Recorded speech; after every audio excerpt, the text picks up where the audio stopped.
संवाद अपेक्षित है। नभ कहते हैं आकाश को।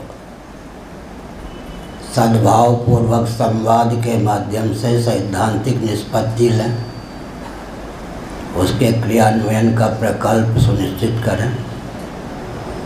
भूमार्ग में सेवा का प्रकल्प होना चाहिए। मठ और मंदिर को केंद्र बनाकर सेवा का प्रकल्प चलावें। शिक्षा, रक्षा, अर्थ और सेवा के प्रकल्प, स्वच्छता के प्रकल्प पूरे क्षेत्र में संतुलित हों, इसका प्रयास करना चाहिए।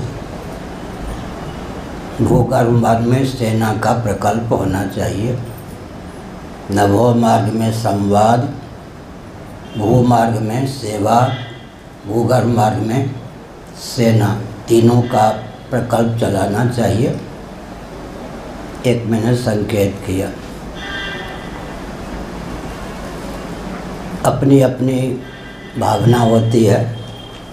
मेरा स्वभाव है, जिसके हृदय में जिस प्रकार का संकल्प है, अगर वो अधिक घातक नहीं है तो हम खंडन नहीं करते, उसके मनोबल को क्षीण करने का प्रयास नहीं करते। लेकिन क्रिश्चियन तंत्र, कम्युनिस्ट तंत्र या मुस्लिम तंत्र के वो अपना प्रतिद्वंद्वी मानकर हम अगर हिंदुओं को प्रतिद्वंद्वी तैयार करेंगे तो अपकर्ष होगा। ये भी एक सुनिश्चित तथ्य है कि उनके पास बहुत कुछ सामग्री भी है और विश्व की स्थिति भी कुछ विचित्र है अभी, संयुक्त राष्ट्र संघ इत्यादि की। इसलिए आवश्यकता इस बात की है कि दर्शन, विज्ञान और व्यवहार तीनों में सामंजस्य साधकर हम बोलना सीखें, लिखना सीखें, अपने विचारों को विश्व स्तर पर ख्यापित करना सीखें। हमारे एक सिद्धांत को बौद्धों ने अपने शब्दों में गुम्फित किया, तत्व पक्षपातो ही स्वभावो धियम्। जीव का और जीव की बुद्धि का स्वभाव है तथ्य का, सत्य का, वस्तुस्थिति का पक्षधर होना। अगर हम दर्शन, विज्ञान, व्यवहार में सामंजस्य साधकर वस्तुस्थिति को प्रकट कर देते हैं तो जिसको हम विधर्मी कहते हैं, उसमें थोड़ा सा भी सत्वगुण का अंश है, दैवी संपत्ति है, उसे स्वीकार करने के लिए वह तत्पर होगा। सबसे उत्तम मार्ग यही है कि दर्शन, विज्ञान, व्यवहार तीनों में सामंजस्य साधने की क्षमता सनातन सिद्धांत में ही है। सूत्र संहिता में सनातन धर्म को ही धर्म कहा गया, अन्यों को धर्माभास कहा गया। धर्म के लक्षण सनातन सिद्धांत में ही चरितार्थ हैं। केवल हम अर्थ की दृष्टि से विचार करें, काम की दृष्टि से विचार करें, क्योंकि पूरे विश्व में अर्थोपार्जन और विषयोपभोग को लेकर ही अभी क्या है, क्रांति है। धर्म और मोक्ष को तो लोगों ने दूर फेंक रखा है। एक प्रकार से आर्थिक दृष्टि से हम विचार करें तो पूरा विश्व हमसे सहमति व्यक्त कर सकता है। हर व्यक्ति की जीविका जन्म से सुरक्षित हो, हर व्यक्ति का जीवन दुर्व्यसन मुक्त हो, हर व्यक्ति के जीवन में वेदादि शास्त्र सम्मत कर्म उपासना ज्ञान का बल हो, वेग हो। किसी के जीवन में आर्थिक विपन्नता, अनावश्यक विषमता संभव ही नहीं अर्थ की दृष्टि से। और हर व्यक्ति की जीविका जन्म से आरक्षित हो, हर व्यक्ति का जीवन दुर्व्यसन युक्त हो, हर व्यक्ति वेदादि शास्त्र सम्मत कर्म उपासना ज्ञान से सुदूर हो। आर्थिक विपन्नता, विषमता अनिवार्य। अर्थ की दृष्टि से हम इस क्रांति को उद्भासित कर सकते हैं। काम की दृष्टि से विचार करें, 1 लाख विश्व सुंदरी को खड़ी कर दें, आधुनिक व्यक्ति न जाने कितने के शील का फरण कर लेगा। सनातन धर्म में आस्थान्वित कोई व्यक्ति है, कुल, गोत्र, वर्ण, आश्रम, प्रवर, वय, इन सब का ध्यान रखेगा। किसी की बहू बेटी को किसी से कोई खतरे की संभावना नहीं होगी। काम की दृष्टि से भी हमारा सिद्धांत सर्वोत्कृष्ट है।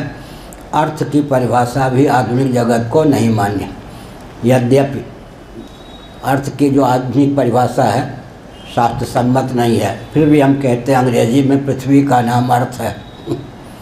हमारे यहाँ श्री सूक्तम में अर्थ के स्वरूप को उद्भासित किया गया है। परम अर्थ, परमात्मा की जो भी अभिव्यक्ति है उसका नाम अर्थ है।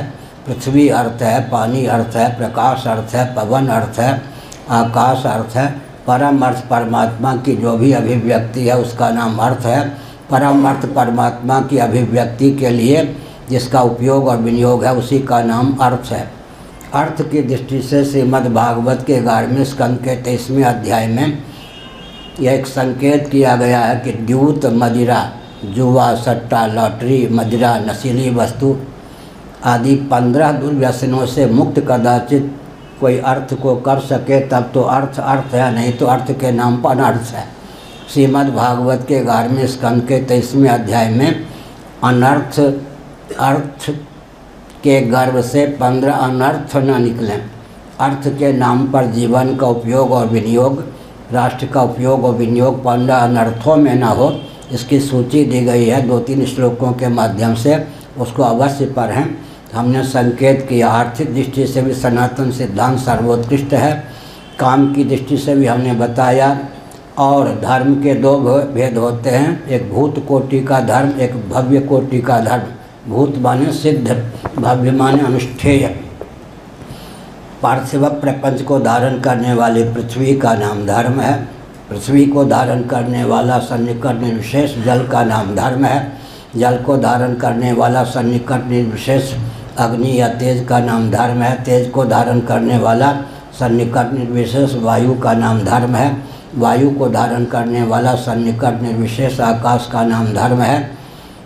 आकाश को धारण करने वाला सर्वोपादान परमात्मा तत्व का नाम धर्म है। कठोपनिषद में बौद्धों ने भी आत्मा को धर्म कहा है। इस सिद्ध कोटि का धर्म है, कोई भी वैज्ञानिक धरातल पर इसका खंडन नहीं कर सकता। 5 गुणों से युक्त पृथ्वी है, 4 गुणों से युक्त जल है, 3 गुणों से युक्त तेज है या अग्नि है, 2 गुणों से युक्त पवन या वायु है, 1 गुण से ही युक्त आकाश है। निर्गुणता की निर्विशेषता की अवधि का नाम आत्मा है। यह धर्म का स्वरूप है कठोपनिषद के अनुसार। सिद्ध कोटि का धर्म, साध्य कोटि का धर्म यज्ञ, दान, तप, व्रत और वर्ण धर्म, आश्रम धर्म है।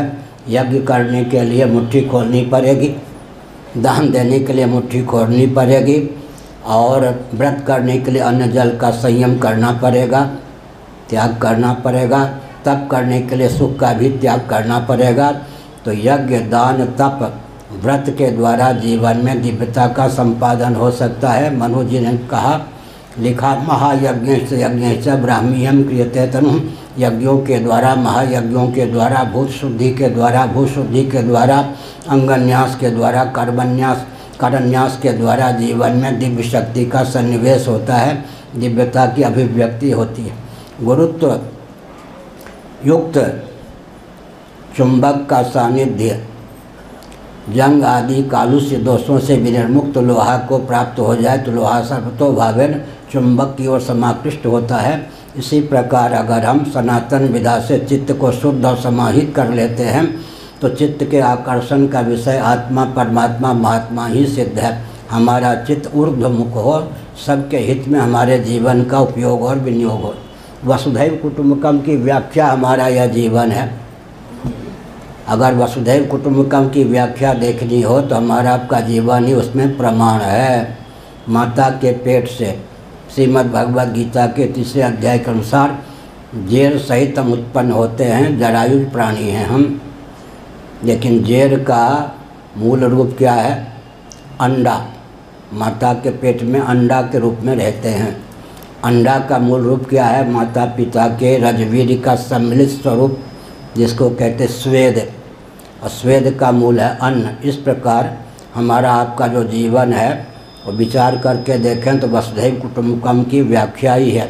स्वप्नावस्था में हम क्या हो जाते हैं? मनोमय शरीर से युक्त हो जाते हैं, और जो स्वप्न का साक्षी है उसकी दृष्टि से विचार करें तो हम हिरण्यगर्भ हो जाते हैं।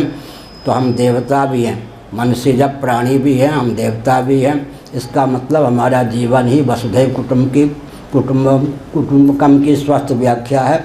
इन सब तथ्यों को जानने की आवश्यकता है। एक विशेष बात यह है कि अधिकार संपदा पर ध्यान देने की आवश्यकता है। जैसे अभी श्री जी ने बताया, हर दवा जो है मारक भी है, तारक भी है। क्या चिकित्सक के परामर्श से रोग की सीमा में अगर दवा लेते हैं तो तारक है, रोग निवारक है, नहीं तो मारक भी है। मंत्र में एटम बम से भी ज़्यादा शक्ति होती है। प्रणव के ओंकार के मारे हुए विक्षिप्त व्यक्ति लाखों भारत में घूमते हैं, 25-30 हर वर्ष हमारे पास आते हैं। इसका मतलब मंत्र के द्वारा जो ऊर्जा उत्पन्न होती है, उस ऊर्जा को पचाने की क्षमता अगर नहीं है जीवन में, तो मंत्र विस्फोटक हो जाता है। रबड़ी, कचौरी, मालपुआ, इन सब का बहुत महत्व है। संग्रहणी का व्यक्ति या जिसकी पाचन शक्ति दुर्बल है, उसको खवा दें तो क्या होगा? विस्फोट हो जाएगा। इसलिए सब में सबका अधिकार ये कम्युनिस्टों के शासनकाल में भी संभव नहीं। सब में सबका अधिकार केवल सुनने के लिए है, वस्तुतः सब में सबका अधिकार कहीं भी नहीं है। तो मंत्र में बहुत बड़ी शक्ति होती है। जैसे दवा, जिस रोग की जो दवा है, जिस विधा से उस दवा का सेवन करना चाहिए, न करेंगे तो दवा ही मारक बन जाएगी। इसी प्रकार हम संकेत करते हैं कि मंत्र भी तारक होता है, मारक होता है। आज समाजी सज्जनों ने यह चलाया, ओम से ही सारा काम, आलू के बिना कोई सब्जी नहीं, ओम के बिना कोई मंत्र नहीं। आजकल यही प्रथा चल पड़ी है, लेकिन इसमें परंपरा प्राप्त स्वस्थ मार्गदर्शक गुरुओं की आवश्यकता है। मंत्र के साथ खिलवाड़ करना, अपने जीवन के साथ खिलवाड़ करना। हमारे पूज्य गुरुदेव स्वामी कृपात्री जी महाराज के सामने एक व्यक्ति ने कहा, महाराज मेरी पत्नी ओम का जप करती है, उच्च स्वर से उच्चारण करती है, घर में खूब धन मिल रहा है, तरक्की हो रही है। महाराज ने कहा कि बहन से विवाह होने पर भी संतान की उत्पत्ति तो हो सकती है, लेकिन वैध नहीं। अगर कोई जिस मंत्र में हम अधिकृत नहीं हैं, वर्ण, आश्रम, वय आदि की सीमा में, उस मंत्र के जप से लाभ भी हो रहा हो तात्कालिक, तो प्रश्न उठता है कि वैध है या नहीं। बहुत अच्छा उदाहरण है। अगर कहीं बहन से ही कोई विवाह कर ले, संतान की उत्पत्ति तो हो सकती है, लेकिन वो वैध नहीं है। इसलिए हमको ये भी देखना चाहिए कि अपने जीवन के साथ खिलवाड़ न करें। मंत्र में जो क्षमता है, जैसे कॉस्टाइल है, मृदु बना करके देते हैं, अगर सीधे अमृत का तेल पी लिया जाए विस्फोट हो जाएगा। इसी प्रकार से तांत्रिक प्रणव, ऐं क्लीम, ये सब हैं, राम नाम, शिव नाम, इनके द्वारा उद्धार हो सकता है। प्रणव या ओंकार में जो क्षमता है, उस क्षमता को देखते हुए हर व्यक्ति में वो पाचन शक्ति नहीं है कि उसकी शक्ति को पचा सके। इसलिए ये सब गुप्त चीज़ें। मंत्र अगर माइक से चिल्लाएंगे तो मंत्र विस्फोटक भी बन सकता है। हमने एक संकेत किया। इसी प्रकार से स्कंद पुराण के अनुसार देवी देवता विधिवत प्रतिष्ठित हैं। जल स्थल नभ में विद्यमान अग्नि को प्रकट करने की एक विधा है। उस प्रकट अग्नि को अगर आहुति देंगे विधिवत तो आग प्रज्वलित रहेगी, नहीं तो आग बुझ भी सकती है। इसी प्रकार से जल स्थल नभ में व्यापक परमात्मा को अर्चा विग्रह मूर्ति के माध्यम से हम प्रकट करते हैं। विधिवत अगर मूर्ति पूजा होती है तब तो मूर्ति में स्कंद पुराण के अनुसार देवताओं का तेज सन्निहित होता है, नहीं तो देवताओं का तेज क्या करता है, मूर्ति को छोड़कर तिरोहित हो जाता है। उसमें भूत प्रेत पिशाच ये सब डाकनी शाकनी का सन्निवेश हो जाता है, वो पूरे क्षेत्र को खा लेता है। इसलिए विधि निषेध में एक संकेत करूं ताकि किसी के मन में कोई शंका न रह जाए, आक्रोश न रह जाए, या हम लोगों के प्रति संकीर्ण विचारधारा वाले हैं, परिच्छिन्न विचारधारा वाले हैं, इस प्रकार की बुद्धि न हो। इसलिए एक ही वाक्य बहुत आवश्यक है समझना, जो कि आजकल मैं कह रहा हूँ। अगर हमको लौकिक फल चाहिए तो लौकिक विधि निषेध का पालन करें, अपने ऊपर कृपा करके, अनुग्रह करके। यातायात का नियम तो शासन तंत्र के द्वारा निर्धारित है, क्षेत्रीय है यह। अमेरिका में राइट हैंड चल, यहाँ लेफ्ट हैंड, ये क्या है, तो मनुष्य के द्वारा। अगर हमको लौकिक फल चाहिए तो लौकिक विधि निषेध का अनुपालन करना आवश्यक है। शास्त्र सम्मत हमको फल चाहिए तो उसमें सेकुलर तंत्र नहीं चलेगा, उसमें शास्त्र सम्मत विधि निषेध का अनुपालन करना आवश्यक होगा, अपने ऊपर कृपा करके। आप यह मत मानिए कि लोभ भय कोरी भावुकता विवेक पूर्वक शास्त्र में कोई चीज़ लिखी गई। शास्त्र तो शास्त्र ही हैं, तस्मात् शास्त्रम प्रमाणम थे। इसलिए वेदादि शास्त्र जो हैं उनमें लोभ भय कोरी भावुकता विवेक का तनिक भी सन्निवेश नहीं है। अपने ऊपर कृपा करके अगर शास्त्र सम्मत फल चाहिए तो शास्त्रीय विधि निषेध का अनुपालन भी करना चाहिए, कृपा करके अपने ऊपर, शास्त्र पर नहीं, अपने ऊपर कृपा करके। इसलिए हमने कहा कि लौकिक फल के लिए लौकिक विधि निषेध का अनुपालन आवश्यक है, वेदादि शास्त्र सम्मत फल की प्राप्ति के लिए वेदादि शास्त्र सम्मत क्या है, विधि निषेध का अनुपालन आवश्यक है। श्रीमद् भागवत चौथा स्कंद 18वां अध्याय श्लोक 3 से 5 तक अध्ययन करें। शास्त्र के द्वारा लौकिक उत्कर्ष भी होता है, पारलौकिक उत्कर्ष भी होता है, परमात्मा की प्राप्ति का मार्ग भी प्रशस्त होता है। वैशेषिक दर्शन के दूसरे सूत्र के अनुसार अभ्युदय का मार्ग भी प्रशस्त होता है, निश्रेयस का मार्ग भी प्रशस्त होता है। इसलिए हमने संकेत किया, अपने ऊपर कृपा करके अपने अधिकार की सीमा में विधिवत, बंदूक भी रखते हैं, लाइसेंस की आवश्यकता है या नहीं, तो विधिवत मंत्र अधिकृत व्यक्ति से प्राप्त कर अपने अधिकार की सीमा में जपना चाहिए। श्री राम, कृष्ण, शिव इत्यादि जो हैं भगवान नाम हैं, इनका जप कोई भी कर सकता है। प्रणव इत्यादि जो हैं ये मारक भी हैं, तारक भी, इनमें अभूतपूर्व क्षमता है। मंत्र के मारे हुए लाखों व्यक्ति, गुरुओं के मारे हुए लाखों व्यक्ति भारत में घूम रहे, विश्व में विक्षिप्त हो जाते हैं। इसलिए सनातन शास्त्र सम्मत विधा से विधि निषेध का अनुपालन करते हुए ही आध्यात्मिक मार्ग पर चलना चाहिए। उसमें किसी सेकुलर तंत्र की दाल नहीं गलती। मैं एक संकेत करना चाहता हूँ, आजकल मैं कह रहा हूँ, धर्मनिरपेक्ष शब्द ही है या कोई अर्थ भी है, ये बच्चा तो नहीं बता पाएगा। धर्मनिरपेक्ष शब्द भी है, शब्द ही है या कोई इसका अर्थ भी होता है? कोई विश्व में ऐसी वस्तु है, कोई विश्व में ऐसा व्यक्ति है जो धर्मनिरपेक्ष हो जाइए? नहीं हो सकती। इसीलिए योग दर्शन में क्या कहा गया, शब्द ज्ञानानुपाति वत शून्यो विकल्प। वंध्यापुत्र केवल शब्द है, कोई व्यक्ति विशेष वंध्यापुत्र होगा क्या? धर्मनिरपेक्ष, धीरे से बोल रहा हूँ, शब्द है या इसका अर्थ भी कोई होता है? कोई वस्तु विश्व में धर्मनिरपेक्ष है क्या? कोई व्यक्ति विश्व में धर्मनिरपेक्ष हो सकता है क्या? प्यासा व्यक्ति पानी पीने में क्यों प्रवृत्त होता है?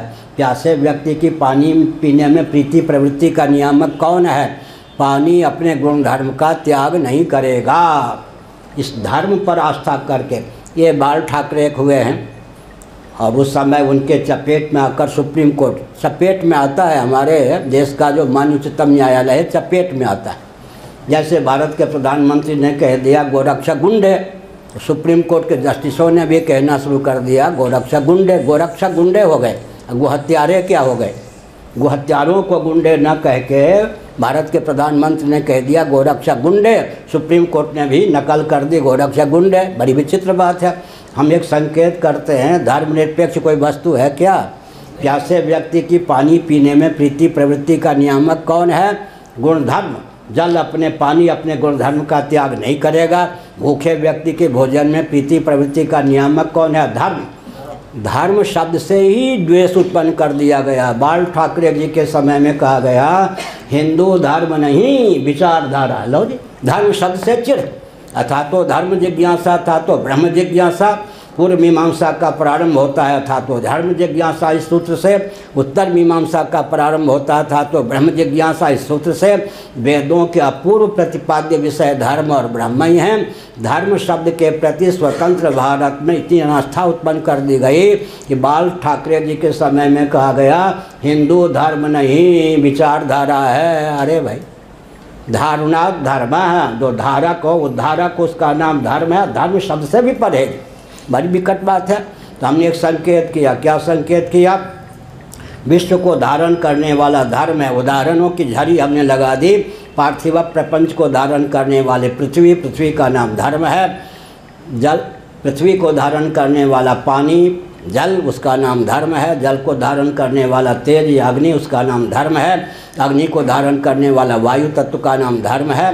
और वायु को धारण करने वाला सन्निकट निर्विशेष आकाश का नाम धर्म है। आकाश की भी उत्पत्ति जिससे होती है उस परमात्मा का नाम धर्म है। कठोपनिषद में आत्मा ही सबका धारक है, उसी के विज्ञान से सबका उद्धार होता है। यज्ञ, दान, तप, व्रत ये सब भी साध्य कोटि के धर्म हैं। अपने अधिकार की सीमा में अगर हम कार्य करेंगे तो फल मिलेगा। अब तक जो कुछ मैंने कहा विश्व में कोई खंडन इसलिए नहीं कर सकता क्योंकि सत्य सहिष्णुता की क्रमिक अभिव्यक्ति जीव का स्वभाव है। सत्य सहिष्णुता हर जीव में स्वाभाविक रूप से सन्निहित है। अगर दर्शन विज्ञान व्यवहार में सामंजस्य साधकर व्यक्ति बोलना जानता है, लिखना जानता है, तो विश्व में खंडन करने का मुँह कोई प्राप्त नहीं कर सकता, खंडन करने का साहस नहीं कर सकता। हमने संकेत किया, क्या संकेत किया? अगर लौकिक फल चाहिए तो लौकिक विधि निषेध का पालन अपने ऊपर अनुग्रह करके कीजिए, और अगर शास्त्र सम्मत फल चाहिए तो शास्त्र सम्मत विधि निषेध का अनुपालन अपने ऊपर अनुग्रह करके कीजिए। लौकिक जगत में दंड के डर से व्यक्ति विधि निषेध का पालन कर लेता है लेकिन शास्त्र के आगे खिलवाड़ करता है। इसलिए हमने संकेत किया, शास्त्र सम्मत फल अगर चाहिए तो शास्त्र सम्मत विधि निषेध का अनुपालन करना ही होगा। एक और बात, अधकचरे बाबाओं ने, अधकचरे कथावाचकों ने कहना शुरू किया, स्त्रियों का इसमें अधिकार नहीं, शूद्रों का इसमें अधिकार नहीं, भवंडर मचा दिया। किसके लिए विधि निषेध नहीं है, मैं पूछना चाहता हूँ। स्त्री शूद्र को ही क्यों लक्ष्य बना के बोला गया? या अधकचरे बाबा लोग, अधकचरे प्रशिक्षण अप्राप्त जो व्यक्ति हैं, स्त्रियों का इसमें अधिकार नहीं, शूद्रों का अधिकार नहीं, सबको विरोधी बना दिया। हम कहते हैं कि ब्राह्मणों का सब जगह अधिकार है क्या? सबसे अधिक निषेधाज्ञा तो ब्राह्मणों पर है, उनकी अपेक्षा भी निषेधाज्ञा सन्यासियों पर, उनकी अपेक्षा भी धर्माचार्य जो है हम लोगों पर। किस पर विधि निषेध क्रियान्वित नहीं है? सार क्या निकला? अगर शास्त्र सम्मत फल चाहिए तो शास्त्र सम्मत विधि निषेध का अनुपालन अपने ऊपर अनुग्रह करके कीजिए।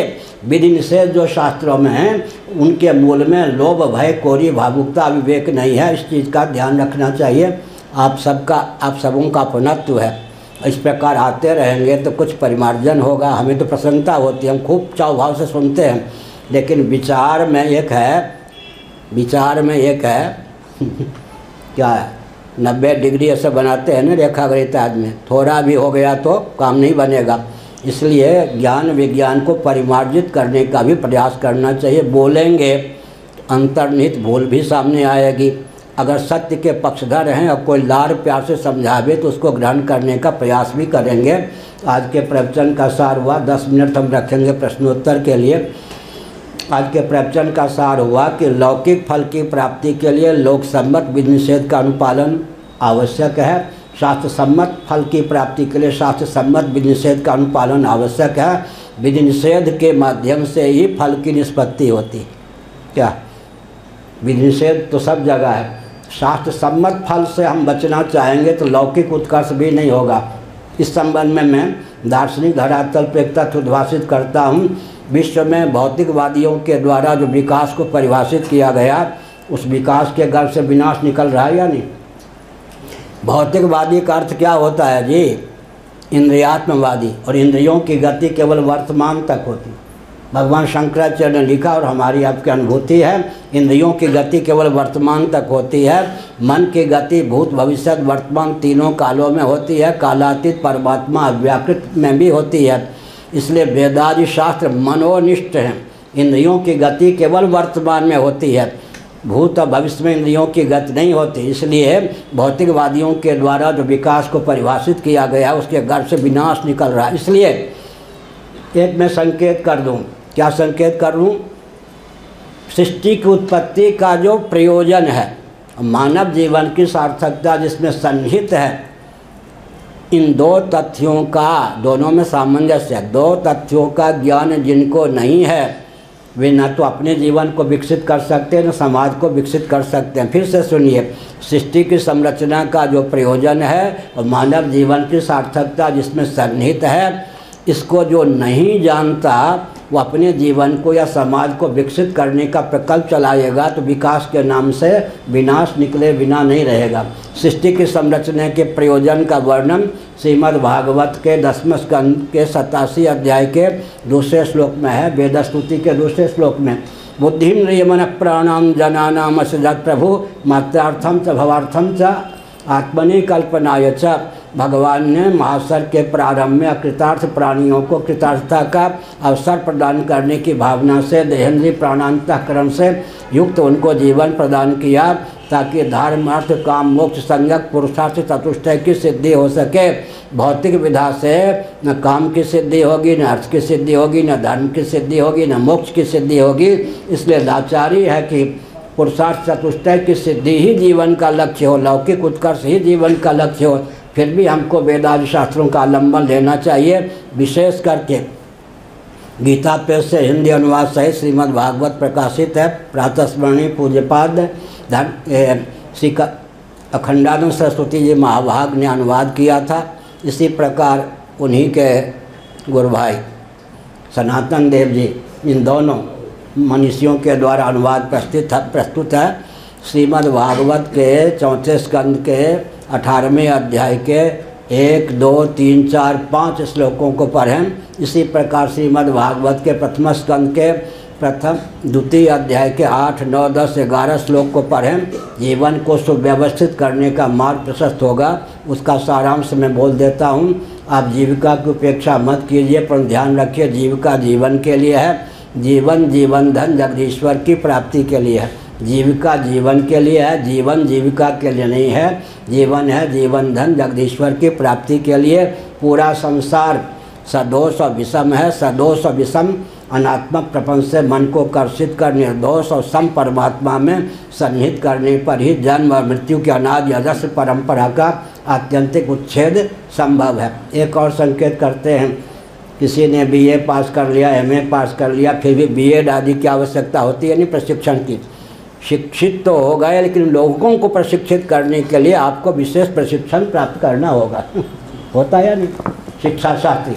इसी प्रकार से जानकारी होने पर भी धीरे धीरे प्रशिक्षण प्राप्त करना चाहिए, ताकि कोई भी मनकल्पित भावना आ गई तो श्रोताओं का बंटाढार हो जाएगा। इसलिए आप में जो आस्था रखते हैं, बहुत बड़ा दायित्व है ना, आप में जो आस्था रहते हैं, आपकी भ्रांति के शिकार होकर कहीं वो फिसल न जाएं, बहुत बड़ा दायित्व होता है। तो धीरे धीरे हम लोग ही क्या एकाएक तो कुछ नहीं मिलता है ना, धीरे धीरे धीरे धीरे रस रस शोक सरित सर पानी ममता त्याग करे जब जिम ज्ञानी महापुरुषों के बीच में आना चाहिए। एक वाक्य में बोलता हूँ, कहीं जीवित तो होंगे ही, रामदेवानंद जैसा,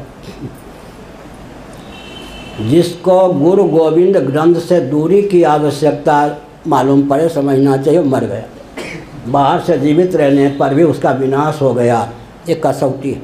जीवन को सार्थक करने वाले 3 तत्व हैं, गुरु गोविंद और ग्रंथ। वेदादि शास्त्र का नाम ग्रंथ है। अगर व्यक्ति को लगे कि मैं इतने पूजने योग्य हो गया हूँ, क्या मुझे गुरु गोविंद ग्रंथ की आवश्यकता नहीं है, समझिए चेला चली उसको खा जाएंगे, निगल जाएंगे। इसलिए अंतिम सांस तक स्वयं को गुरु गोविंद और ग्रंथ से संलग्न रखना चाहिए। समझ गए?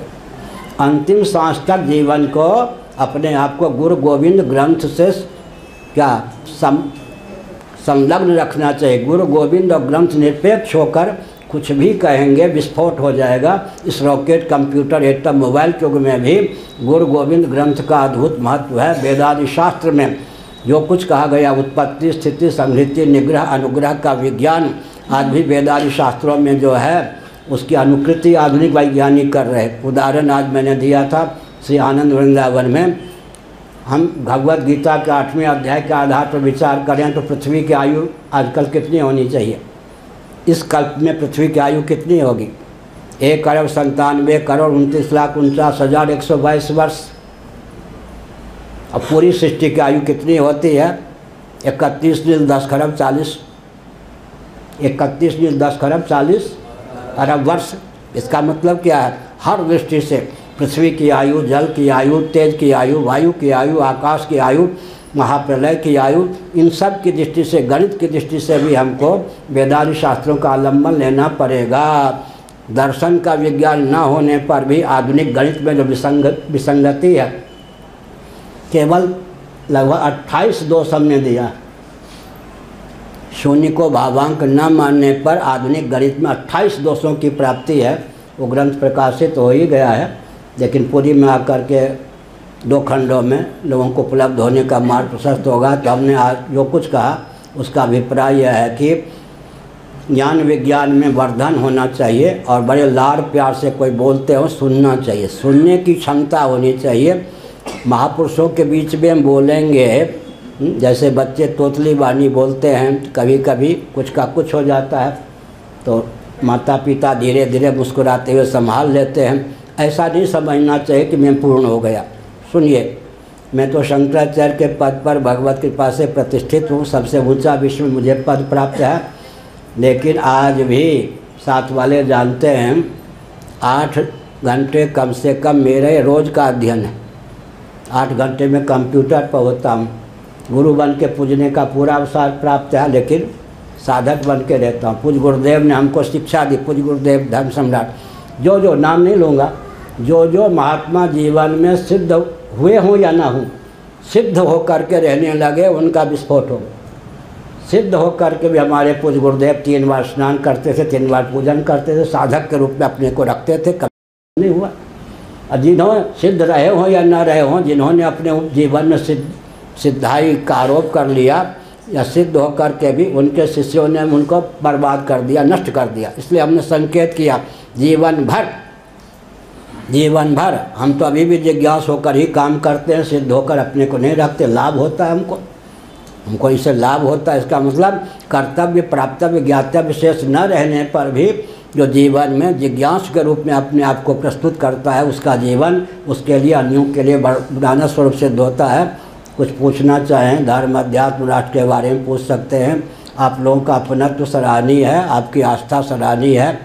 इस कलकाल में भी वृंदावन में व्यक्ति आ जाते हैं, हम लोग तो निर्गुण। सुना दें, साधु चरित शुभ सरिस कपासु निरस विशद गुणमय फल जासु। तुलसीदास ने लिखा, हम मुरब्बे के समान नहीं हैं। तुलसीदास ने क्या लिखा? साधु चरित शुभ सरिस कपासु। संतों का चरित्र जो होता है कपास के समान होता है, शुभ। नीरस कपास को खाएंगे क्या? विशद गुणमय फल जासु। लेकिन ये सब जो है उसी की देन है। यानी साधु चरित शुभ सरिस कपासु निरस विशद गुणमय फल जासु। हम लोग मुरम्मा बार का बाबा नहीं हैं, लेकिन ज्ञान विज्ञान ये सब परंपरा से प्राप्त है। और मैं दूसरे ढंग से बोलूँ, 1,97,29,29,29,122 वर्षों की परंपरा इस कल्प में गुरुओं की है। उस समझ गए, भगवान श्रीमन नारायण से मेरा स्थान गुरु की दृष्टि से कितना है? 155वां। भगवान शंकराचार्य की दृष्टि से विचार करें तो 145वां। 1,97,29,29,122 वर्षों की गुरु परंपरा है हमारी। इससे जो प्राप्त ज्ञान विज्ञान है, कोई फूक मार को उड़ा देगा क्या? इसलिए अगर निर्भीकता पूर्वक अभिमान शून्य होकर निर्भीकता पूर्वक विचरण करना हो तो शास्त्रीय परंपरा से ज्ञान विज्ञान को प्राप्त करने का मार्ग प्रशस्त करना चाहिए। अब पूछना चाहें पूछें।